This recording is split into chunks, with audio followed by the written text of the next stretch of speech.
The ultimate takeaway is this.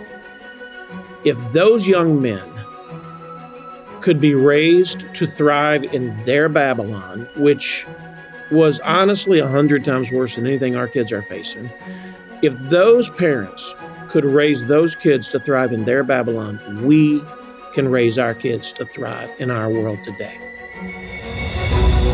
Welcome to the BJU Press Teacher Edition podcast, where Christian educators are encouraged and inspired as we bring you interviews, practical ideas, strategies, and answer your questions about teaching in today's culture. And here's your host, Jenny Copeland. Welcome back for this week's episode on the Teacher Edition podcast. Thank you for choosing to listen in. I trust you are finding these episodes encouraging and helpful. I know personally I am really enjoying our time with our guests. I feel like I wrap up every interview with some great takeaway. Thank you to those of you who have taken time to subscribe to the podcast. We really appreciate that. And honestly, it helps you know when a great episode is ready for you each week. Please do take a minute to leave a rating, a review, and a comment if you're enjoying this show. We appreciate it when you tell others about the show as well. Our goal is to be a blessing to as many Christian educators as possible, and that means we need to spread the word about the podcast. We appreciate your efforts to help us do that. Just a reminder to follow us on social media. We are Teacher Edition Podcast on Facebook, and you can find us on Instagram and TikTok at Teacher Edition Pod. Lastly, I want to invite you to go to our website, teachereditionpodcast.com. There you can subscribe to our emails, but you can also submit questions and stories for the show as well. So today's podcast is a unique one. I don't know about you, but sometimes it can be really hard to find good, solid resources when we are working with students. We can often find a number of resources about maybe a particular subject that we're teaching, but we all know that teaching goes well beyond those individual subjects. As educators, we have the incredible opportunity to not just teach them academics, but to speak into the lives of our students. It's not just about a subject, but it's about how to live in a way that honors God, how to look at everything around them through the lens of Scripture. So maybe you are working with a student or you have a burden for a student, but you just aren't sure how to reach them. Maybe you have a burden to come alongside a student, but you just aren't even sure where to start or how to answer any questions that might come up. You know, God's Word is obviously our most valuable resource, but it's also a blessing to have those additional resources that just give us further insights on those specific topics and break them down even more.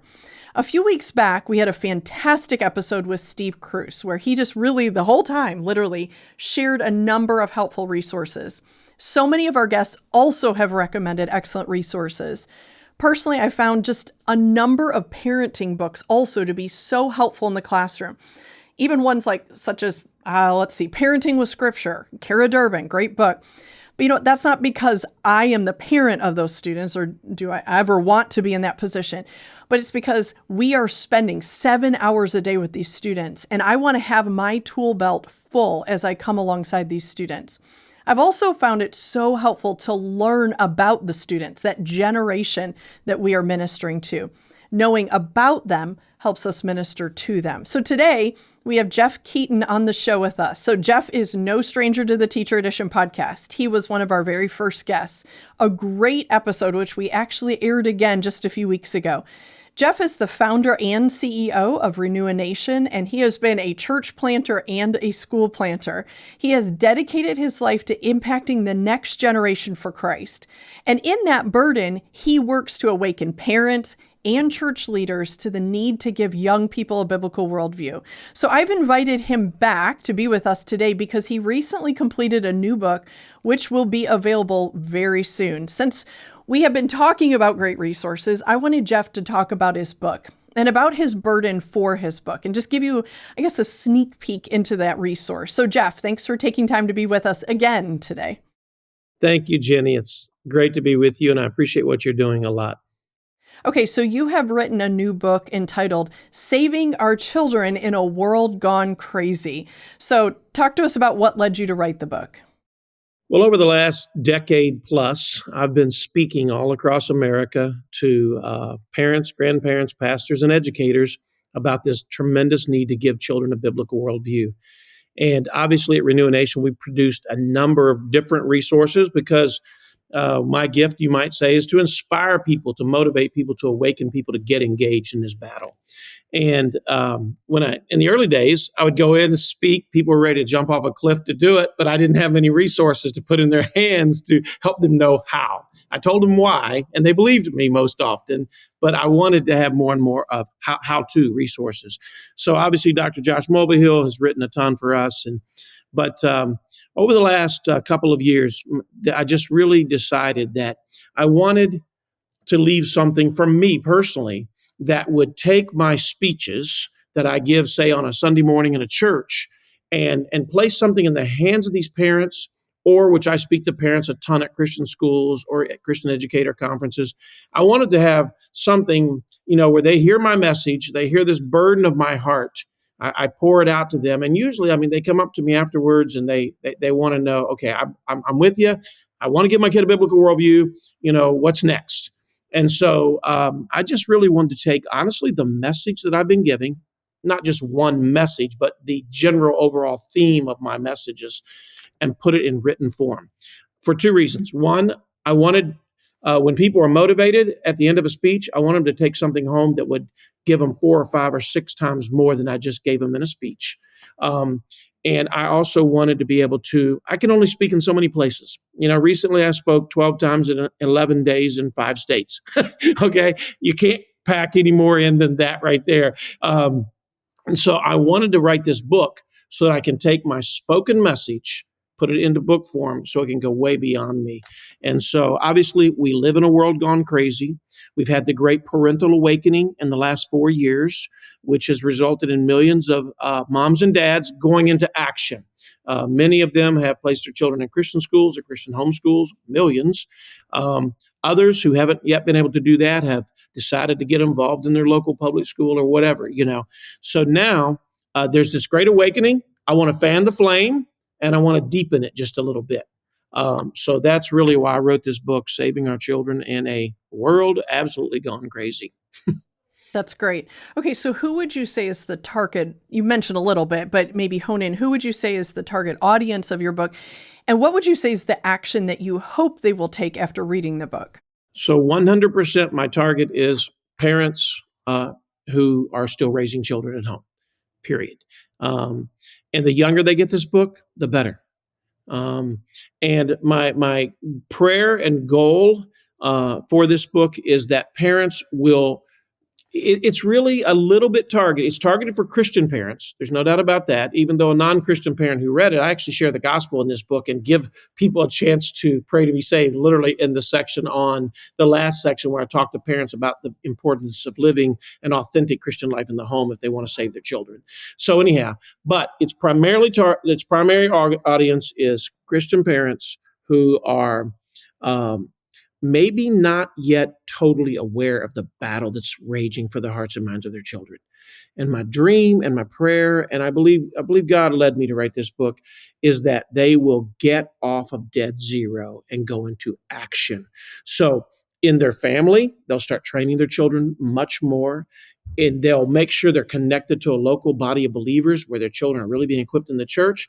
And then that they will evaluate the educational experience of their children at a very deep level and make big decisions so that their kids are our mission at Reno Nation is to inspire and equip the family, church, and school to give the children in their care a biblical worldview. And the goal for this book is to make sure that they're covering all those bases with their children. Okay, so back in the first question, the first answer, I guess, that you gave, you said you wrote this book. These are your words. This comes from your speeches, your voice. Tell us what you mean by that.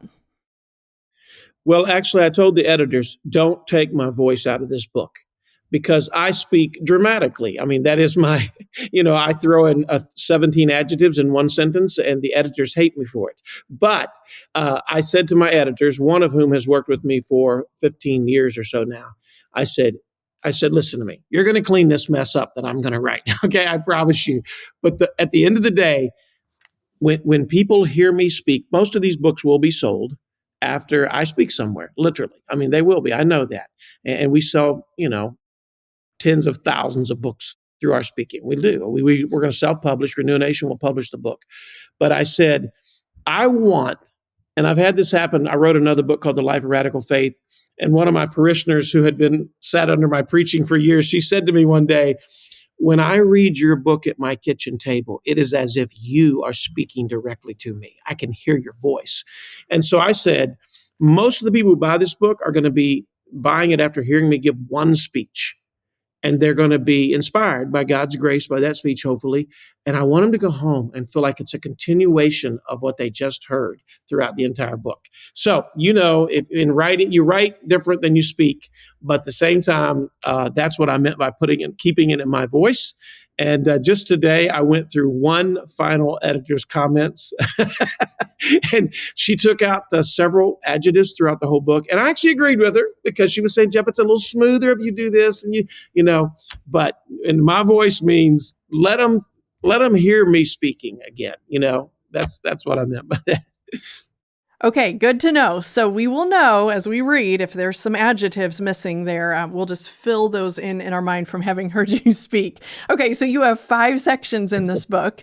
In the first section, you talk about preparing our children to thrive in Babylon. Now, I'm sure most Christians will know all about that biblical account, what's behind that section. But it's intriguing that you included it in a book on this topic. So share with us why you chose to include that account in this book. I really wanted to start the book off by setting a grand vision for parents as they think about what their ultimate goal is for their children. And over the last couple of years, I just took a fresh look at that account of the 4 Hebrew young men that landed in Babylon after Israel was destroyed, Judah was destroyed. And what stood out to me was how well prepared the three younger guys were 12 to 14 years of age when they landed in Babylon. And what stood out to me was how well prepared they were for that battle. And obviously Daniel might have been 2 or 3 or 4 years older, but he was totally prepared. And the question I kept asking myself, what must have happened in their young lives for them to be so well prepared for this moment when they were ripped out of their homeland, likely ripped away from their families, chosen by Nebuchadnezzar to be trained for his purposes, and yet they refused to compromise their trust in God, their belief in God, their obedience to God. And so I wanted to start the whole book saying, this is what we're aiming at. This is what we're shooting for. We're shooting for young men who from at the age of 12 or 14 are ready to stand on their own 2 feet for God. And 20 years later, when they're trying to be, they're forced to bow down to some idol, they refuse still. So for their whole life, they were utterly faithful to God from just young teenagers all the way through their adult life. And so I included that chapter because I wanted parents to get a grand vision for what we're hoping for, what we're shooting for when we're raising children. That's excellent. Okay, so before we go on to discuss section 2, talk with us about a few of the key takeaways that you included as you closed out section 1. For sake of time, I'll just give the big picture on that. I won't give all of them, but the ultimate takeaway is this. If those young men could be raised to thrive in their Babylon, which was honestly 100 times worse than anything our kids are facing. If those parents could raise those kids to thrive in their Babylon, we can raise our kids to thrive in our world today. It's a dark world. Sometimes we wring our hands. We are stressed out over, will my kids, make it in this godless, dark world that we live in? And my whole point there is to say, if God could help the parents of those Hebrew young men to get them ready for that battle in that day, God can help us, and he absolutely will help us. So there's several other takeaways, but that's the ultimate takeaway, that I want parents to stop thinking negative. Stop thinking that our kids can't thrive today. Our kids can thrive. We have tremendous advantages over those young men and their families at that time. But one other thing that stands out to me about that is the first 12 years of those young men's lives, that was the end of Israel's existence or Judah's existence. I mean, it was getting ready to be gone, destroyed. That was the last 10 or 12 years of Judah's existence. And yet their parents, in the midst of chaos and threat of destruction, stay true to the training of their children. So I want parents to leave that section saying, yeah, there's chaos all around us. We've got all kinds of problems in this country. But if I'll stay true, I can't get distracted. I can't lose my way. I've got to faithfully train my children. And if I do, they will thrive no matter what they face. Yeah, that's incredible. And I just hear so many applications to Christian school teachers, in the same fight. So I love that. So in section 2, you then talk about the importance of giving children a biblical worldview, and you give several reasons why that is so important in our world today. Talk with us about those reasons. So let me I'll just highlight them real quick and maybe then stick on one or two. This really is, and to be perfectly honest with you, I'm not even ashamed to say this. A lot of this book the core concepts come from some of my speeches I've used across America. And this course section came from a speech that I give called 6 Reasons Why We Must Give Our Children and Grandchildren a Biblical Worldview. I give this speech a lot on Sunday mornings in local churches. It's what I call my Sunday morning friendly speech because I don't tackle the issue of education in this particular speech as much because you can't go at it like I do at a Christian Educators Conference on a Sunday morning. It doesn't usually work out. But just let me highlight them real quick because I know our time is limited. First of all, I start off reminding parents that our children belong to God and we are only their managers and stewards. Okay? We have to get back to realizing that children actually don't belong to us. They were created by God in his heart and mind from the beginning of time, and he has so graciously entrusted them to us as parents. And we will stand before God and give an account to him someday. And so I want to remind parents that this is the greatest trust you could ever be given in this world. We better take it very serious and because we're going to give an account to God for it. The second thing I remind parents in this section is that we must be serious about giving our kids a biblical worldview because we want them to grow up to bless our hearts, not break our hearts.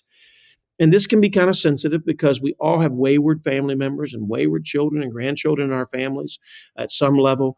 But my whole point is that if we want to be 75 years old and celebrating our children and grandchildren who are walking with God, we have got to take this very serious because we all know people come up to me all the time after speeches and say, why didn't I hear you 30 years ago? I did not intentionally train my children. And I've heard every story in the book from they're atheists to they're this, they're that. They don't believe in God, the Bible. So I give a lot of hope in this book to those who have wayward children. I don't leave them hanging here and say, you know what, too bad. No, I believe God is at work in the hearts and minds of wayward children. Third, I talk about how we must give them a biblical worldview because we want them to grow up to experience the joy and satisfaction that comes from living in harmony with God's good design. Here's my whole point there. We must teach our children God's truth. We must give them a biblical worldview because the biblical worldview is the only worldview that works out in the real world, and it's the only worldview that will give our children and grandchildren true happiness and success in this world. And if we fail to do that, they're going to live a life of sadness and brokenness and misery because anybody who doesn't live in harmony with God's design does not experience what God has for them. So we've got to, this is life and death. I mean, this is, do we want our kids to have a great future or do we not? The fourth thing, and I'm hurrying, we want our children to carry the Christian faith to generations to come. I frankly told my girls growing up, some people might think it's manipulative, but I told them, if you don't serve Jesus, my life's going to be a waste. Now, that sounds so mean or something. Thank God my girls are serving the Lord with all their heart at 28 and 31 years of age. But I told them, listen to me. The only reason you're in this world is to honor the God of heaven. He created you. He loves you. He designs you. And if you reject the God of heaven, then it's going to ruin your life. And it's frankly going to ruin my life. I told them that. So the point is, we want them to carry the Christian faith on. We've got to teach them the truth. We've got to give them a biblical worldview. And then I say we must give them a biblical worldview because we want to spend all eternity with them. The thought of our children and grandchildren not making it to heaven is more than I can possibly bear. And we've got to be diligent about it. And then my last point in that section is we must give them a biblical worldview because when we do, they will change the world. That's really the whole section, and it's challenging, motivating, and I think very encouraging that parents can, again, catch a vision that if we'll do this right, we can raise some really good kids that'll change the world. Absolutely. It can be done. Okay, so as I mentioned in the first part of this podcast, parenting books can be so helpful in the classroom, not because we have the role of parents to those children, not at all, but because there's so much overlap in guiding our students, addressing behaviors, things like that. Well, in your book, in section 3, you actually do dig into education. We know that your intended audience is parents. You mentioned that. So tell me, why did you choose to take one entire section to talk to parents about education and actually, even more specifically, its role in worldview shaping? Because children from kindergarten to 12th grade spend 16,000 hours at school. And I've been saying to people there, I've had, pastors through the years, and some parents say, well, it doesn't really matter as long as they have a good Christian home and a good church. And I've looked at them, and I want to say this kindly, but I've been looking at people and saying, you give me your child for 16,000 hours, and I can make them believe anything I want them to believe. That's the bottom line. And so I don't say that cruelly, but actually some of my readers, I had quite a number of people read this. Some very good writers read this book, and I don't even profess to be a great writer. I just got a message to share, and I am sharing it the way that Jeff Keaton shares things, with passion and whatever it is. But a couple of the guys I respect the most who read the the book in its production stage, they said they didn't tell me this at first. But they were just giving me all kinds of thoughts about the book, what I could do better. But they never talked about the education section outside of just saying, you could say this differently, that kind of thing. So I went back to both of those guys that I highly, highly respect. And I said, all right, really talk to me about the book. What was it? Was there anything that gave you pause? Or was there anything that made you go, felt a little uncomfortable? And they both said, well, when we hit that education section, it felt a little bit like the genre of the book changed. Here you were kind of focused on, the parents and raising children, and all of a sudden it was like, but both of them said this to me. They said, but the reason we never mentioned it is because that is so much a part of Renew a Nation's message and your personal message, and it's so important that parents get it right on this, that even though it felt a little bit like the flow of the book went in a little different direction all of a sudden, and in a technical sense, they said from a writing perspective, it felt a little bit out of place. They said, when we thought about it, both of them told me independently, when I thought about it, I said, no, it's not out of place at all. It ought to be right there in the heart of this thing. There's no way I can talk to parents about giving their children a biblical worldview and not address the issue of education.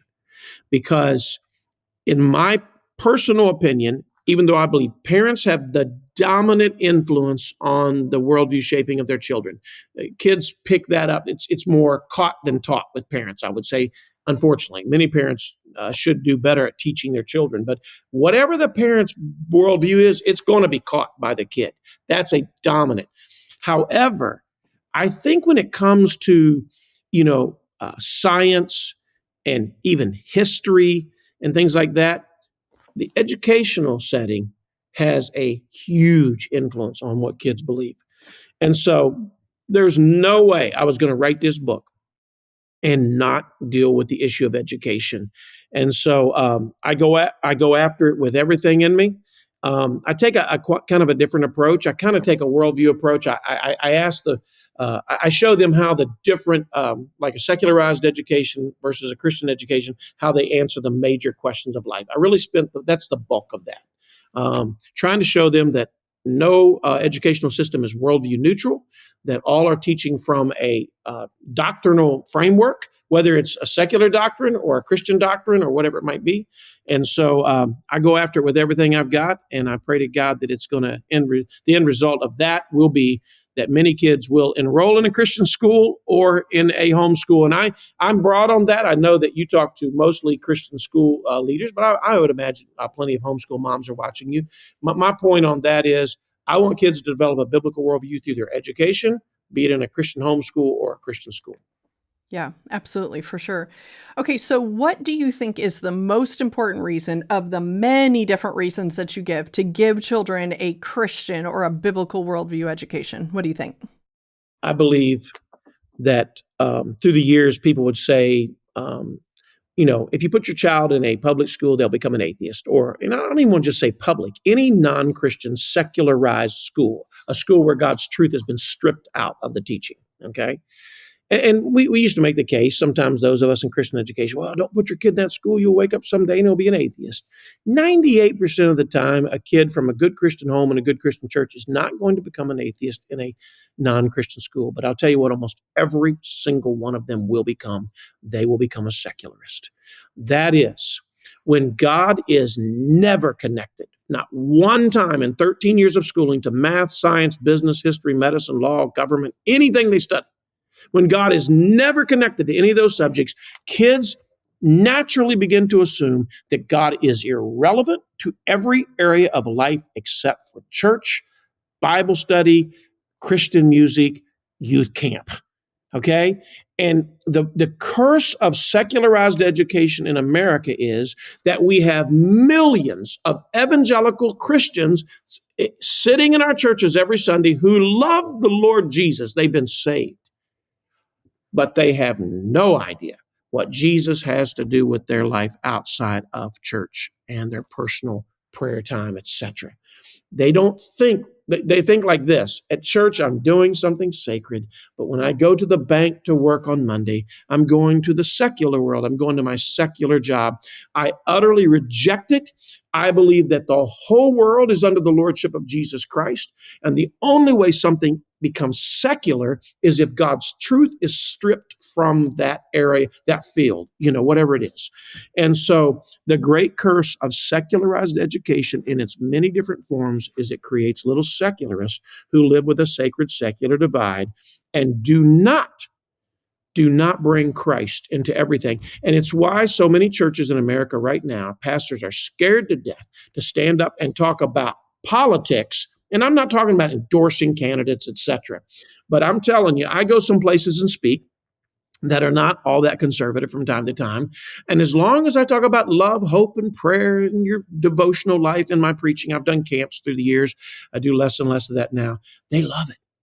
But buddy, when I start talking about economics, if I mention socialism, or I start talking about evolution, or I start talking about education, they flip out, because in their little sacred secular mind, they think I have now gotten outside of the purview of a preacher. He should never talk about that stuff.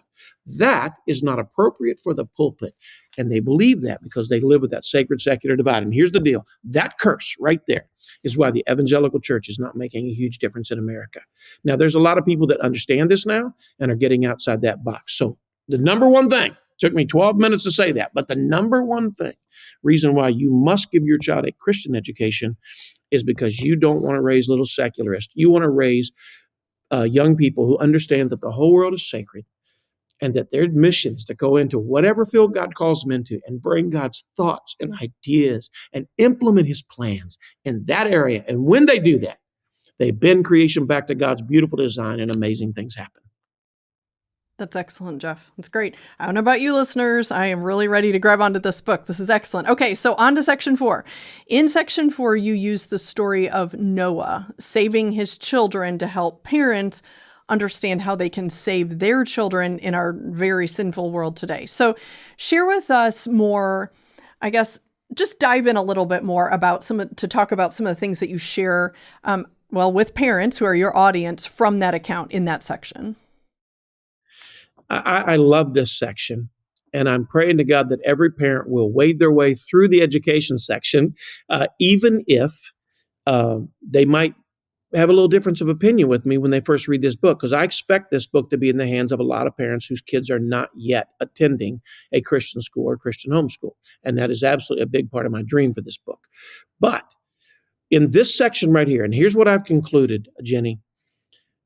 In all the years, I was a pastor for almost 20 years. I've been in full-time ministry for 32 years now. I have concluded the hardest child to reach and the children that I could not reach were the ones who had one or more one or more of their parents in the home who was not an authentic Christian. Somebody who was either hypocritical, they were fake, or they were just violently opposed to God. They just were totally didn't even profess to be a Christian. Recently, one of my nieces who's in her early 30s said, "Uncle Jeff, you realize that 7 of the kids who went to one of our churches that I was a part of or our Christian school, 7 of them already divorced in their early 30s. And it shocked me. I mean, we had hundreds and hundreds of kids involved in that, but it shocked me. I said, who are they? And she named them. And 6 of the 7 came from a home with at least one inauthentic parent. So in this section, I give them several reasons why I believe Noah was able to save his children when the whole world said, don't get on that boat, you guys are fools. Somehow, Noah was able to save those children. And I really get down to brass tacks and say to parents, you can send them to a Christian school, you can take them to church all the time, but at the end of the day, it's going to be your genuine walk with Jesus Christ that attracts them to follow Jesus more than anything else. And I love this section. I do believe it's going to be encouraging to parents, but I do believe people are going to get saved who are not Christians who read this, because I think God's going to call them. And this one section, I literally lead them how to become a Christian. If you're not an authentic Christian, I literally ask them to pray right in the middle of the book. And then I have a place, an email, said, if you trusted Christ to save you today, send me this note. It's not my personal email, but it's an email. And I said, I will send you a discipleship study at no cost to help you grow in your walk with Jesus. So I love this section. And I close it with this one of the things I say. Noah was able to save his children because somewhere along the line, he won their hearts and minds. And you keep hearing me talk when you see me speak about my grandkids. But right now, my oldest would just turn 6 last week. And right now, my mission with Marshall and my other grandkids is to win their hearts so that someday I can win their minds. And as parents, we have got to win the hearts of our children, and then they'll give us the right to win their minds. And so I'm really excited about this section. I think it's kind of the biggest section to close the book, and then the last section is kind of a summary of the key things they need to be doing. Okay, so let's talk about that closing. You chose to close the book with a section of several challenges for parents. So as we conclude our episode today, Talk about the conclusion of your book. Talk us through, maybe give us a sneak peek of some of those challenges. Yeah. Number one, I'm challenging them to acknowledge that what we did over the last 50 years and how we raised our children did not work. When you have 2% of Gen Z, 4% of the millennials who have a biblical worldview, we can't do what we've been doing. We've got to take it much more serious. Secondly, I encourage them to evaluate and manage their child's media intake. I take some time in this section to really talk about the impact of digital media upon our children's hearts and minds. It's a massive problem. It is gaining influence in our children's hearts and minds, and we've got to take it serious. Third, I encourage them to examine their child's educational experience. Again, many people reading this book will not have made the decision to give their children a Christian education. I talk seriously about what they must do to examine that. And if they're going to keep them in the public school, I tell them, you're going to have to homeschool them at night. It's no longer you can just send them there. You're going to have to actually come home every single night and go to war with what they were taught that day. Very few parents have the time to do that.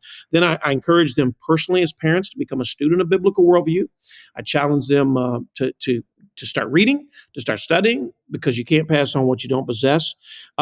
The fifth thing I challenge them to do is totally commit to a local church.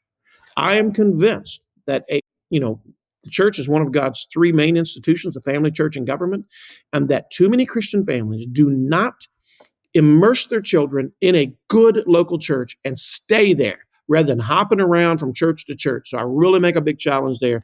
And last, I really encourage them to train their children at home. Take up that responsibility. Quit blaming other people because your children don't know God's word and don't trust God. Take it as a mission to train your children at home. And so those are the closing kind of encouragements I give them at the end of the book. And those are quite the challenges. Jeff, thank you so much for giving us a backstage tour of your book and really your burden behind it. I appreciate your burden. And you just have such a passion for Christian education and for giving the next generation a biblical worldview. So Jeff, thanks so much for your time today. I appreciate it. Thank you, Jenny, and keep up the great work. I love BJU Press and all that you guys are doing. You're doing fantastic stuff. Listeners, be sure to check out Jeff Keaton's new book here in the next few days, as that will be coming out We will be sure to include a link to Renew Nation in the show notes. You can go there. You'll have some quick access there through their store. I appreciate you joining us today. I hope you were challenged as you listened to Jeff. As we wrap up, just a reminder to go to teachereditionpodcast.com to learn more about this show. Of course, be sure to subscribe to the podcast and go follow us on social media.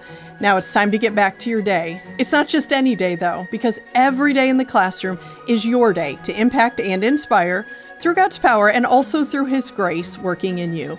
Go do what God has called you to do.